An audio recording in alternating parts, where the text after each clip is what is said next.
Why you should use a color chart and how to use one, coming up next on the Slanted Lens.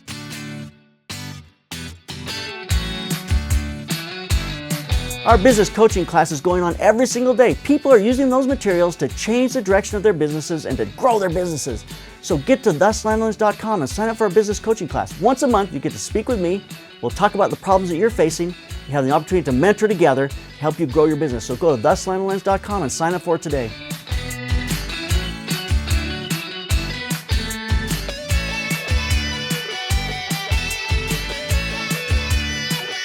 Hi, this is JP Morgan. Today on the Slanted Lens, we're going to talk about why it's so important to use a color chart when you're shooting on set. Now you can use this for video and for stills, but today we're going to concentrate on stills and how we use it on a shoot that we just did. I'm using the Data Color Spider Checker, which I love. A couple of reasons I love it. One, it's got a 1/4-20 on the bottom, so I can put it on a stand, makes it real easy to have on set.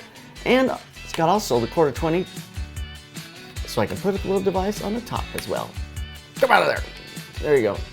So, great little device in a case that I just stick this in my camera case, and I've always got one, so I can pop it out, do a quick shot, and off we go. If you're shooting stills, obviously you're shooting in RAW, and if you're in a huge hurry, which we always are, get a color chart in there. Get it in there on the first shot. This is a great example. I shot it in there with Andy. If I didn't get a chance to really correct this, I can bring it back into Bridge. I open it up in Bridge. It brings it up here in Camera Raw to me. And the very first thing I do is I simply take my little eyedropper here and I put it on the second square down, which is gonna be closest to 18% gray, and it cleans up all my color. There's a lot of applications for this because if you're shooting in a scene and your lights are all 5,500 degrees and you set your camera at 5,500 degrees, then you're thinking, well, my color should be clean and perfect. Well, maybe not. Maybe the light bounces off a wall and gives you kind of a greenish cast. It may be, who knows what else is in the scene that can affect the color. When you do this, it's simply looking at that square and it says, what do I need to do to make that a clean 18% gray? And then it gives you your beautiful color. Now you can adjust it from here all over the place. You can decide, well, I want my blacks to be darker. I mean, you can go through a whole process of, how you're gonna deal with this from that point. But it gives you a great color place to start. So that's my first step. Just get a color chart in there. Get a shot and throw it on. So keep it in your bag, throw it in there. There's even a smaller one that Data Color makes. So you can throw it in there, get a quick shot, and then go on. It helps you get your color to be very consistent. Now that I've color corrected this first one, all I have to do is just create a preset, and I save the settings, and I name it Tooth and Andy. And there we go, and I save it, and I've got my preset there so I can correct any of the others.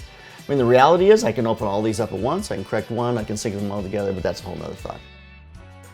So you can make this part of your post process, or you can also use it, and it's actually the way I use it the most, as part of your tethering process when you're on set. So here we are on set with this great giant tooth. We've got Capture One running, we've got our image coming up, the client's seeing the corrected images. I can make some other adjustments to it, it's applying that as it comes in.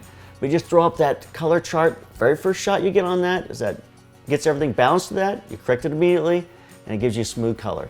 Now, I am not saying, don't be lazy with this. Our example with this was just simply to give you a dramatic example. Don't shoot your stuff on tungsten when you're in a daylight situation. You want to shoot it in daylight with daylight lights, and then you use this to just tweak the color to make it really clean and to make it nice. That's the way this is meant to be done. So that's how I use it when I'm on set and when I'm tethered. Now you can go one layer deeper with this, and that is that you can now take this in Lightroom. If I go to my develop mode here, I can just simply go up here, I can crop the image, pull this little crop right here. I'm gonna balance this around, I'm gonna get it as square as I can to my spider checker. I mean, it's nice to make it a little larger if you walk in, but I do this all the time at weird angles and things, I just make it happen. So now I've got it there, it doesn't even look that in focus actually. I can take my dropper, I can clean up the color first, so I know I've got my color cleaned up. I can now take, and I'm gonna want my blacks probably to be somewhere around, I don't know, about 4. I'm gonna come down here, I want this to be about a 4. Like right now it's a 0, that's way too dark. It's almost a 1, I'm gonna open it up a little more. That's like a 304, that's great. We're into 85 plus, that's excellent in there, that's perfect. So now what I'm gonna do is I'm gonna go up here under Photo, I'm gonna edit in Spider Checker Editing. It's gonna open up here, it says edit a copy of Lightroom adjustments, that's correct. Now I'm gonna give us a color patch for each one of these colors. You see that? I can move that around, those little colors there. All right, well I wanna get that squared up on each one of the colors as best as I can. I am about to make a preset that's going to give me some options. First off, I can choose to do it as saturation. Now, a saturation preset is pretty saturated. You might want to do it for landscapes and things, but you know, when you're doing landscapes, you're kind of making decisions on what you want that to look like. I'm not so sure that's the best bet for you. But the really nice one here is do portrait. Portrait kind of cleans up the reds a little bit in the skin. You're not making, these are not your basic color settings like your color balance. This is a layer, a preset layer that's going to just kind of move your stuff. It's separating basically the HSL layer away from your color balance layer so you can do some fine tuning adjustments to it. And this is going to give us a nice, and I'm not going to take this to Camera Raw, I'm going to take this back to Lightroom, and I'm going to save my calibration. I'm going to call it Tooth. Wow, Portrait. And I'm going to save that. Now if I want to apply this preset, I've got to quit Lightroom to do it. So I'm going to quit here. I'm going to quit Lightroom.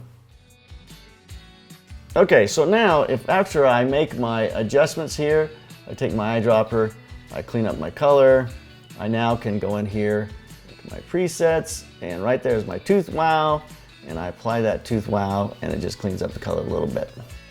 So there's more of an in-depth look. If you're going to really play with this, you're going to want to come up with a preset that really helps us do what you want to do with the kind of work that you're doing.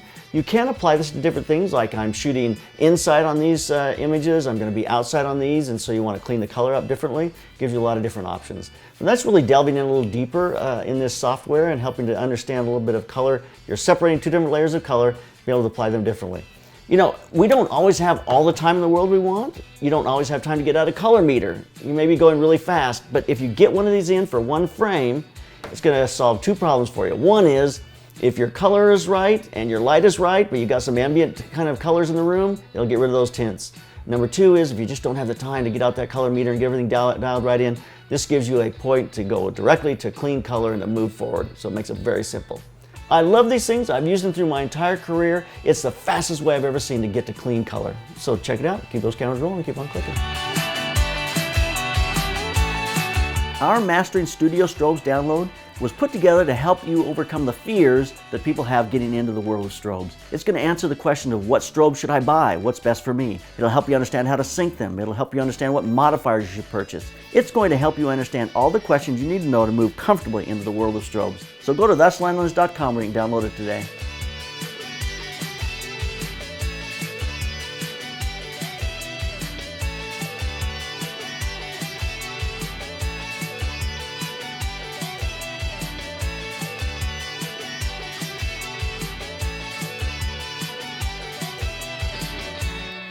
Closing the book on this lesson, but we've got hundreds of other lessons on our channel. So subscribe to Slanted Lens. Don't miss out on all the great stuff that we're doing. There's a lot of fabulous stuff coming down the road, so stick with us.